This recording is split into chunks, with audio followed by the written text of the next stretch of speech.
On this week's show, the Tesla Roadster battery upgrade, GM says no to right-hand drive Volts, and a 40-year-old EV that is crazy fast. These stories and more coming up next on 10.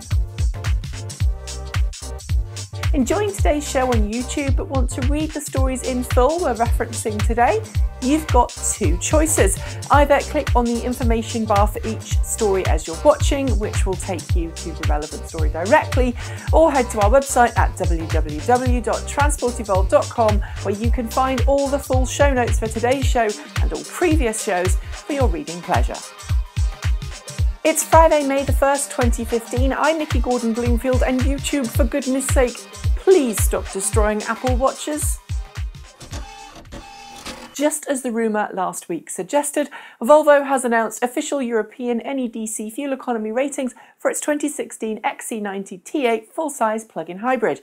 It's also announced the official pricing for the 7-seat SUV in the US, with the entry-level XC90 starting just shy of $70,000 before incentives, and the higher-spec racing-inspired R-Design variant costing $1,000 more. As for European, not US fuel efficiency, NEDC tests for plug-in hybrids, which are based on 2/3 electric and 1/3 gasoline, peg combined fuel economy at 134.5 miles per imperial gallon, which after we've converted that to US gallons, gives us around 111 miles per gallon. EV range, meanwhile, is rated at 26 miles per charge of its 9.9 kilowatt-hour battery pack. But we should note that the European test cycle is horrendously optimistic, so expect real-world figures and EPA test scores to be somewhere nearer to between 60 and 80 miles per gallon, with an all-electric range of between 15 to 20 miles per charge. Unlike any other automaker we can think of, Tesla Motors is still churning out updates and upgrades for its original Roadster, several years after the last one rolled off the production line. And as anyone who follows Tesla Roadster news will tell you, Tesla's latest upgrade, known as the Tesla 3.0 package, will increase the range of this two-seat sports car dramatically thanks to a brand new next-generation drop-in battery replacement, a few aerodynamic tweaks, and improved brakes, wheel bearings and tyres. News on when that upgrade will finally be available came this week when Tesla CEO Elon Musk told a Roadster owner and Tesla fan on Twitter that the Californian company should be finishing its final test cycles on the new upgrade in the next few months, meaning customers will be able to buy the entire package sometime this August. Boasting an expected real-world range of between 340 and 360 miles per charge, the upgrade will not only make those original 2,600 Roadsters the longest-range EVs on the road today, but will also ensure they keep running for many years to come. The one thing we don't know, the price, and that's likely to be pretty darned high.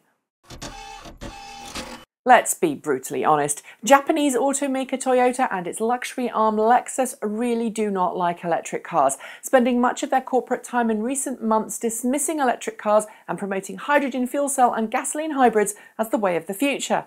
Well, this week it appears that karma may be fighting back against Toyota with the news that the Japanese automaker is being forced to produce an electric car for sale in the People's Republic of China by the Chinese government under a series of incentives designed to get 5 million new fuel vehicles on China's roads by the end of the decade. Toyota, which ended production of its compliance car, RAV4 EV, abruptly last year as soon as it had produced enough cars to satisfy California's zero-emission mandate, now finds itself facing a very similar mandate in China and says it will produce an electric vehicle or two in collaboration with its Chinese partners Guangzhou Automobile Group and FAW Group. If you're hoping for a change of heart outside China, however, we wouldn't hold your breath. Toyota remains about as firmly against plug-in cars as it's possible to be, with one Toyota representative recently criticising rapid charging technologies as being unsuitable for use in long-range EVs. I guess some people just can't change their minds, no matter what. Staying with Toyota for a second, the Japanese automaker announced this week that it intends to issue up to 500 billion yen, that's $4.2 billion, of special Model AA shares in the coming year to help it raise money to improve and research hydrogen fuel cell technology and other advanced vehicle systems. Unlike Toyota's other shares, these ones won't be publicly listed and will come with a stipulation that whomever buys them can't sell them on for 5 years after purchase. The idea? To dissuade short sell speculators from buying the stock and ensure that Toyota's special stock has plenty of stability and longevity. Coincidentally, 5 years is about how long Toyota says it will take to ready its second generation hydrogen fuel cell technology for market ahead of a planned debut at the 2020 Tokyo Olympics. Which brings us nicely onto the first generation hydrogen fuel cell technology from Toyota and its 2016 Mirai fuel cell sedan. This week we learned that even though Toyota has invested heavily in trying to ramp up production to meet with demand from mainly corporate and governmental buyers, anyone ordering a Mirai today will find themselves waiting up to 3 years to pick up their car because Toyota can only make 3,000 cars per year. When Toyota named its car Mirai, or Future in Japanese, we're pretty sure it didn't expect that it would mean that the Mirai would be a car you'd have to wait for the future to arrive to drive. Fate is really cruel sometimes. I know what you're thinking. This isn't an EV, it isn't a hydrogen fuel cell car, and it certainly isn't a self-driving car. Nope, this is a Mitsubishi Lancer EVO, or EVO for short, and it's been at the forefront of gas-guzzling, high-octane fun for nearly 25 years.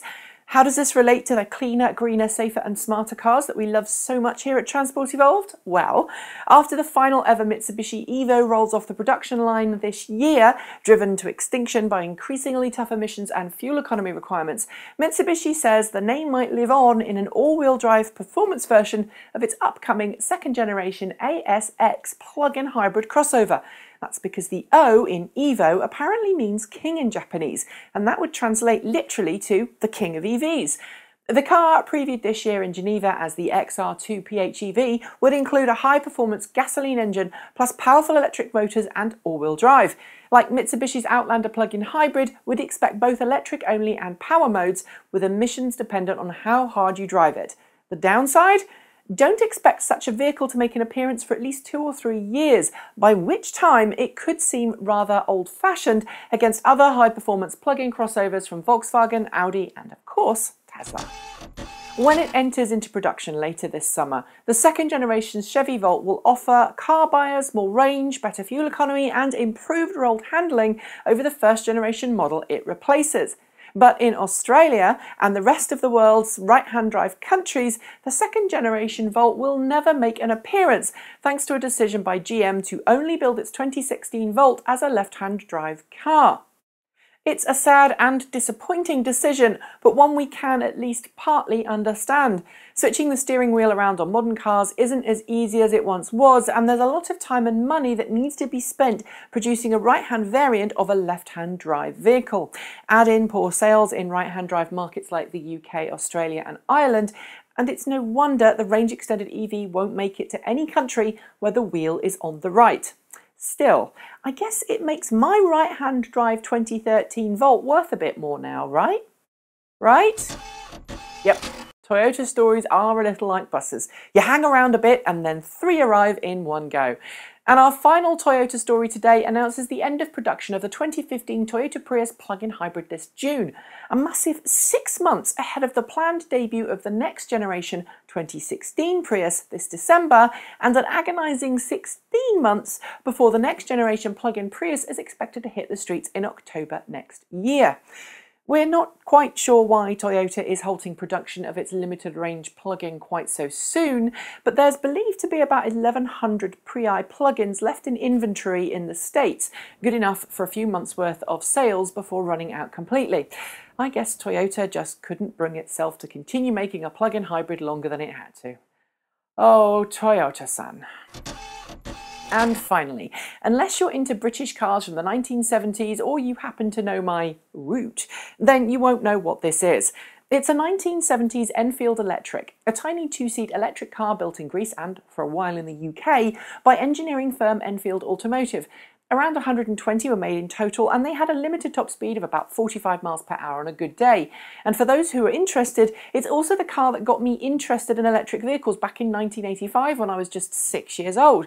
Anyway, this is the Flux-Capacitor, a restored 1975 Enfield electric that used to belong to my best friend and is now a hot-rodding, super-fast, drag-strip-eating EV built by fifth-gear TV presenter Johnny Smith. Johnny, a fan of all things 70s, thought that it would be fun to build a retro-styled EV from an original 1970s electric car that went like the proverbial you-know-what off a shovel. And he's done it! Last weekend, the Flux-Capacitor had its first outing on the drag strip and managed at 70% power to set the kind of quarter-mile times that would beat a stock Tesla Roadster Sport into the 12s. I'm most impressed. Do check out his website for more information at flux-capacitor.co.uk to find out more.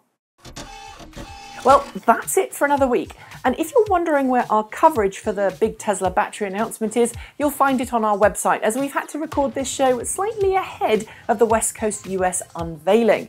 We'll be back next week at the usual time for another show, which will of course include the full skinny on the aforementioned domestic battery pack from Tesla. In the meantime, you can find all the other news that's fit to print at our website at www.transportevolved.com. You can chat to us on Twitter at transportevolved or head over to our YouTube site to see our latest car reviews. If you haven't heard the news, our weekend news panel show is on sabbatical for a while, but we will be returning with a bigger, stronger and better show in the not too distant future.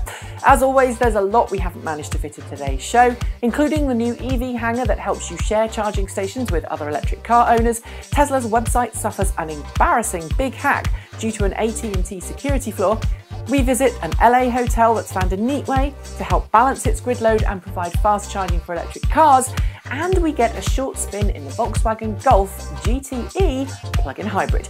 So when we're done, be sure to head to our site to read them all. Thanks for watching. I'm Nikki Gordon-Bloomfield, and until next time, keep evolving!